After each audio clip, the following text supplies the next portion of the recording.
Do you feel nervous to speak English? Do you feel shy? Do you feel embarrassed? Or like people are judging you when you open your mouth? I'm going to talk to you about that in today's video. And firstly, I'm going to explain why this happens and why this is such a problem. And I'm also going to tell you how you can fix this. I'm going to give you a strategy you can use to solve this problem, to start feeling more confident when you speak English. Now, the first thing you need to know is that this problem is totally normal. It is so normal to feel nervous when you speak a second language that there is actually a scientific name for this. It's called xenoglossophobia. Xenoglossophobia. Xenoglossophobia is essentially just the fear you get when you speak a foreign language. And it's so common, they've actually created a scale to measure this called the Foreign Language Classroom Anxiety Scale, or FLCAS. So it's such a common problem that there have been many studies on this. They created a scale to actually measure the level of anxiety people get when they speak a second language. And they even created a term for this, xenoglossophobia. So I'm sharing this so you know you're not alone. This happens to everybody. This happened to me when I learned German, when I started learning Italian. And I'm sure it's happening to you as you learn English. Now, why is this such a problem? Well, it's such a problem because if you never speak, obviously you're never going to improve your speaking skills.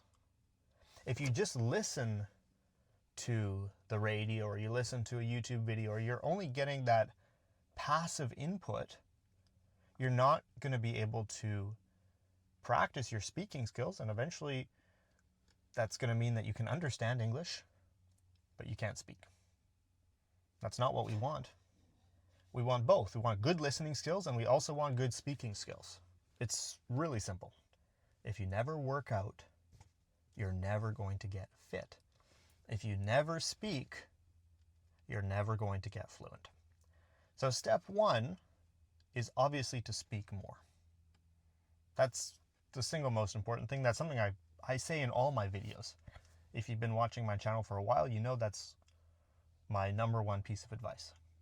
Speak, speak, speak. That's what we do in our programs. So if you are interested in learning more about how we can help you improve your English, click the link in the description below to apply.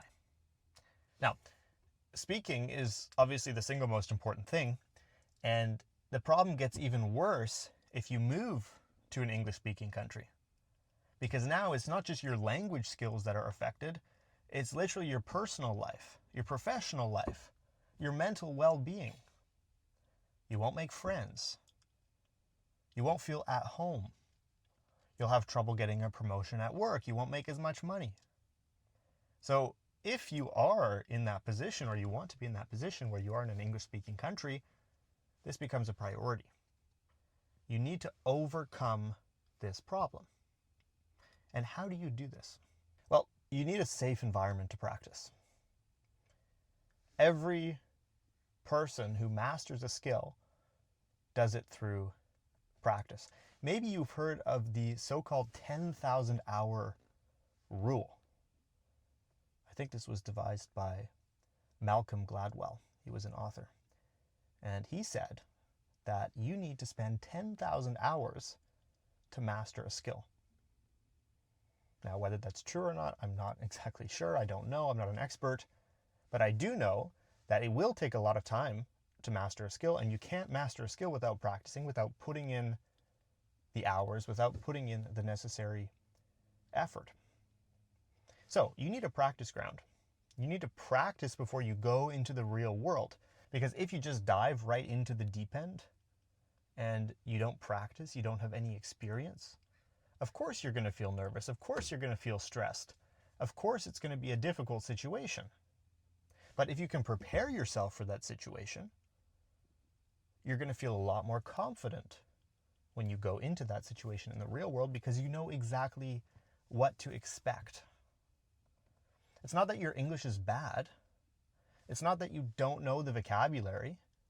It's not that you're not capable of being confident. It's because you haven't practiced. You haven't practiced enough. You don't have enough familiarity with the situation. So, this is what I recommend you do. You need to create a script. Imagine your life is like a movie. Create a script, and that script should be as realistic as possible and as close to a real world situation as possible. I'll give you an example. Let's say you need English at work. Let's say you feel really nervous when you have to talk to your colleagues on your lunch break. If you need English at work and you need to talk to your colleagues at lunch, then that script you prepare should replicate that situation. It should simulate that situation. So I want you to sit down, spend 10 minutes, literally write out what's happening, what you're actually saying in that situation, and practice it. Script what you need to say. You can script it word for word. You're sitting at your desk, you're alone, there's no pressure. It's a super low pressure situation.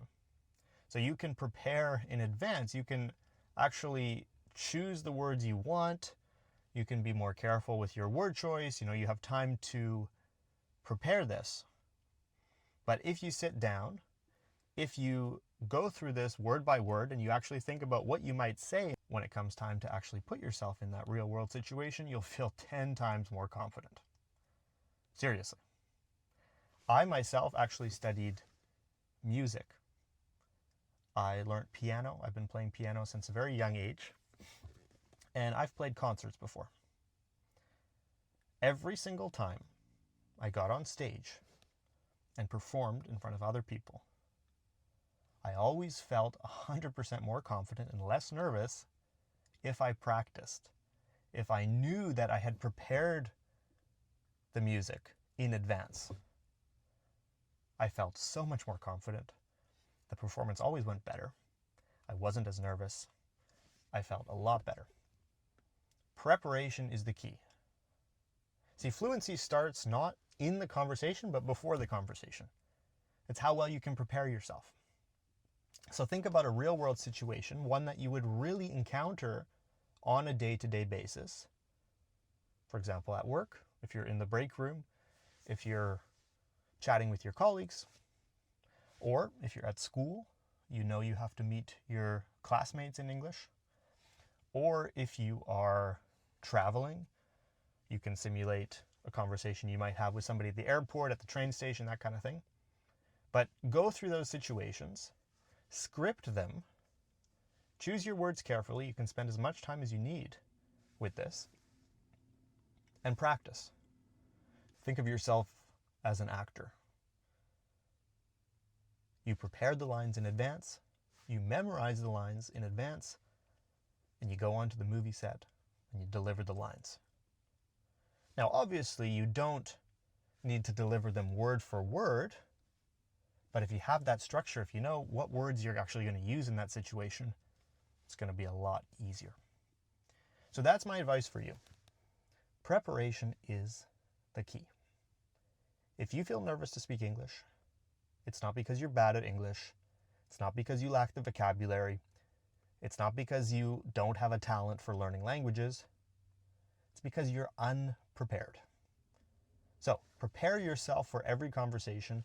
Anticipate those conversations in advance so you know what to expect.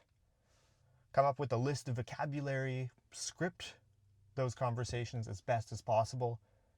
Spend 10 minutes, 15 minutes before bed reading those lines to yourself. And then when it comes time to actually get into the conversation, things will be a lot easier for you. You will feel a lot more confident and a lot less nervous. Hope you found this video useful. Let me know in the comments. Do you feel nervous to speak English? Have you used any other strategies to overcome this problem? Make sure to subscribe to English at the Ready here on YouTube. Leave a like. I'm super grateful for your support. And of course, if you do want to study with me and my expert team of teachers, you can click the link in the description below to learn more. We have several programs available, which include private lessons, group classes, recorded video classes, and so much more.